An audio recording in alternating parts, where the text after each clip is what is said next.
From the Ministry of the Presidency in Georgetown, this is This Week with the President.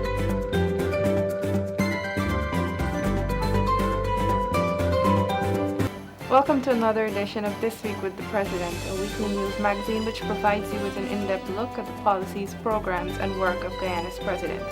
I'm your host, Vinita Mishra.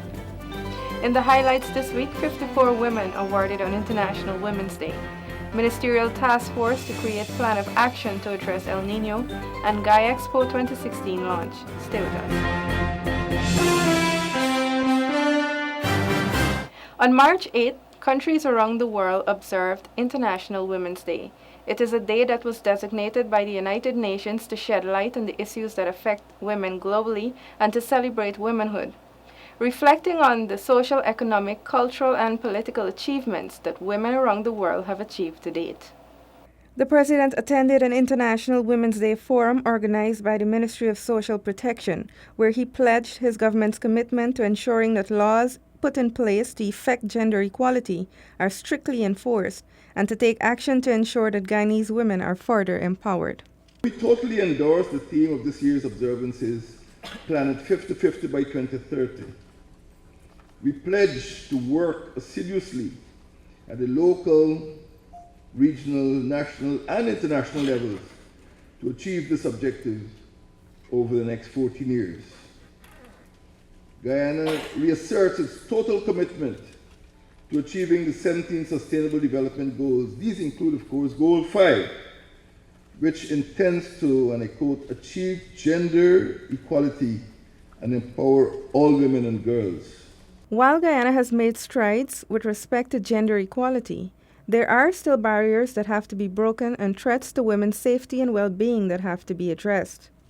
Guyana, at the Global Leaders Meeting on Gender Equality and Women's Empowerment, which took place at the United Nations General Assembly in September 2015, last year, we noted the strides that we had made in achieving internationally agreed upon goals on gender equality and empowerment. At that meeting, on behalf of Guyana, I reaffirmed our commitment to build a country in which women and girls can expect to live in safety, to be protected from abuse, such as trafficking in persons and domestic violence and workplace hazards. I intend to honor that commitment. Guyana intends to achieve gender equality and empower all women and girls. Our ability to do this depends on our ability to dismantle the structures which oppress and marginalize women today. These structures include a societal culture that is biased against women. In Guyana, women are empowered to fully participate in every aspect of national life, including in the political decision-making process. But even with this accomplishment, there is still much more to be done to level the playing field between women and their male counterparts. Our respective governments have made progress, but many more initiatives, policies, and programs need to be embraced and implemented to narrow the gap of gender inequality and to realize new heights of social, cultural, economic, and political cohesion and inclusion. The highlight of the forum was an award ceremony during which 54 Guyanese women were recognized for their outstanding contribution in the fields of community and regional development. As I said to somebody who spoke with me a little earlier, I feel honored. Having labored in the field for women's organizations and women's development for more than 40 years, and to be recognized in this, the 50th year of our anniversary of the independence, I feel good.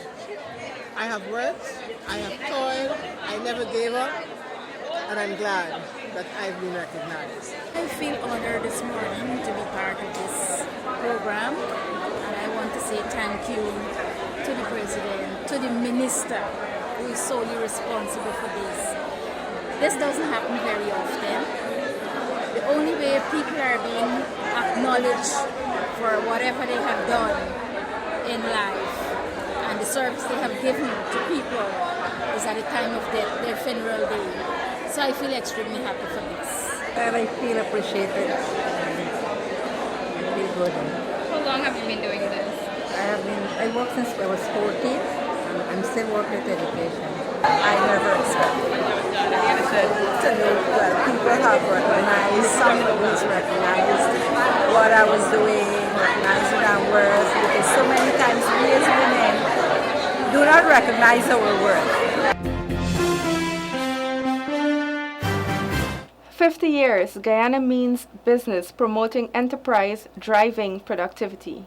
That is the theme of this year's Guyana Expo, an event that is designated to showcase the innovativeness and entrepreneurial spirit of Guyana's business community. Guyana Expo 2016 is scheduled for May 12th. President Granger, in his address at the opening, held at the Sophia Exhibition Center, said that Guyana's economy must evolve from its dependency on exporting raw materials to agro-processing. He called on the private sector to take the lead in this process. We have to become innovative. Our economy is essentially and fundamentally unchanged. And over the last 100 years, we have not really created a new economy. Independence or no economy, or no independence. Our economy is still based on the exportation of raw materials. And what we see today, and what the world is seeing, is that when China sneezes, the world catches a cold. And if demand for raw bauxite, demand for raw timber falls in China, if demand for gold falls, we will see the problems that we have faced for 100 years of producing raw materials, which demand on foreign markets for sales. So we need to be innovative. The head of state spoke of the importance of proper infrastructure as the country looks towards value-added production as a driver for growth and development. Road links, stelling, and aerodromes are also vital to open up Guyana's hinterland and encourage investment. We have to get a road from Linden to Lethem, a highway. We just can't keep dodging the issue. We've been talking about it for 35 years. And unless we open up the country with infrastructure, we've been talking about Upper Mazaruni Road Project. We've talked about the road from Linden to Aichuni, from Aichuni to Kukwani. Unless we build infrastructure in this country, we'll not be able to develop, we'll not be able to get to the real wealth of our country. According to the Minister of Business, Dominic Gaskin, Guyana Expo is well aligned with the objectives of his ministry, as well as the economic development objectives of the government. This year, Guyana Expo will focus heavily on the development of micro and small enterprises. This level of enterprise accounts for almost 30% of our country's GDP and employs tens of thousands of people. Many of these businesses have the capacity to develop beyond the small business level, and Guyana Expo presents opportunities for this kind of growth. Even for small businesses with lower growth potential, Guyana Expo provides opportunities for income generation due to the sheer volume of persons attending the event. This year, we look forward to a particularly large Guyana Expo, and therefore the opportunities for earnings for small businesses and even the larger businesses participating is, of course, greatly increased. An estimated 500 exhibitors are showcasing their goods and services at this year's event, which is anticipated to be even bigger than previous expos, since a large number of overseas visitors will be in Guyana for the 50th Independence Anniversary celebrations. It has become the gift that keeps on giving, from 3 Bs to now 5 Bs: boats, buses, bicycles, plus breakfast and books. Since its genesis to date, a total of 9 school buses, 6 boats, and over 400 bicycles have been distributed across the country, all in an effort to promote equal access to education. Children from Bartica Region 7 are the most recent beneficiaries of this program. A 50-seater bus donated by businessman Mr. Nizam Kasim and 30 bicycles donated by Dinar Trading were handed over to the region to benefit school children as far as 5 miles Bartica. Education, next to food, water, housing, and clothing, is the best thing you can put into a child. And it's my mission to ensure that every single child goes to school. That's a personal vow that I took. I've been all around this country. I've seen barefoot children at Parishara and Awariwa now. I've seen children paddling to school in the Pomeroon and Akwini River. How could they concentrate on their studies if they have to paddle an hour and a half to get to school and an hour and a half to get back? And I've taken a personal vow to ensure that every Guyanese child goes to school. The head of state said that much of what divides society is the lack of access and opportunities that many communities still face to educate their children.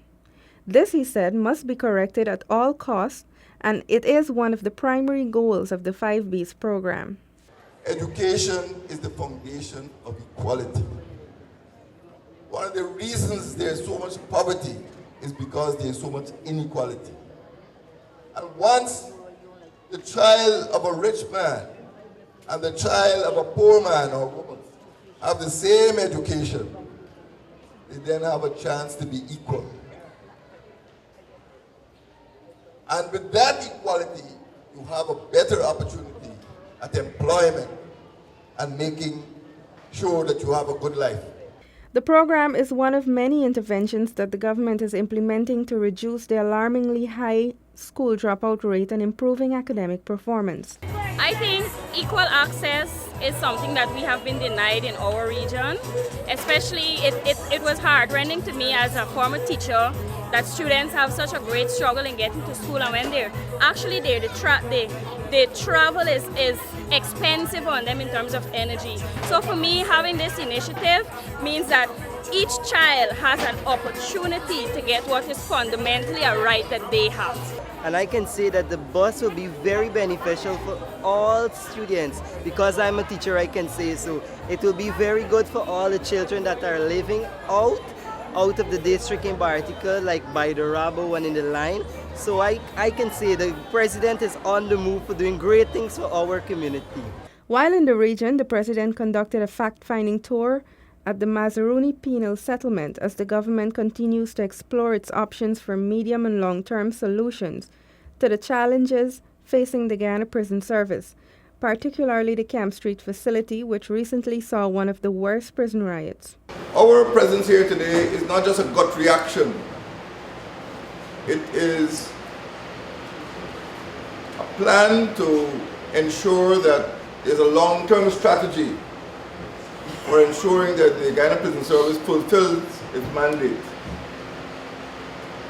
We have to build a system in which persons who enter this service as inmates would enjoy the best opportunities for rehabilitation, and those who are incorrigible or recidivists would be prevented from bringing harm to society.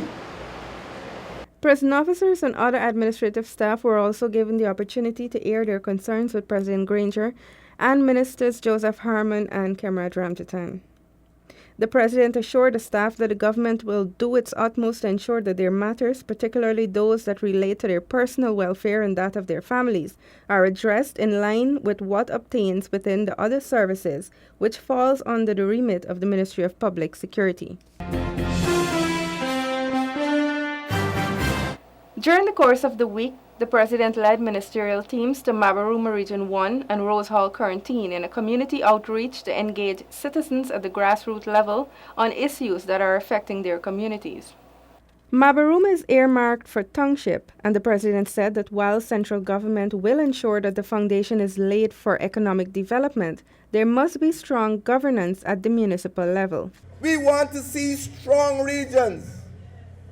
We want to see businessmen coming in from Trinidad and Barbados and Suriname flying into your aerodrome here an international airport at Mabaruma, making deals to buy your produce. We want to see a sports stadium with some of your youngsters playing football, cricket at night. We want to see highways. We want you to be able to drive from here to Port Kaituma, from Port Kaituma to the Maruka, linking up this whole country.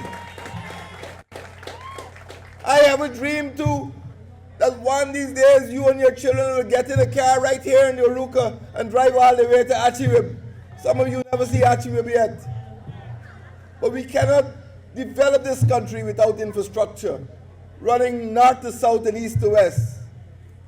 This is what I dream about Mabaruma, that you should be a powerful capital, not only with people and schools, but also with all of the facilities, medical facilities, education facilities.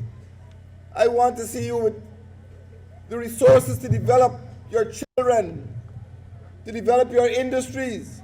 With local government elections mere days away, the president informed citizens that regardless of which political party a person supports, all citizens have the right to sit at the table to make decisions that are best for the development of their communities.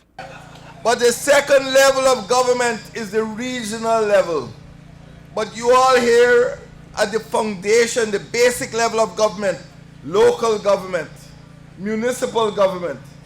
And this is where your apprenticeship starts. This is where true government starts. People from different walks of life sitting around the table. Local government elections were last held in Guyana in 1994. And now we'll take a look inside the president's diary.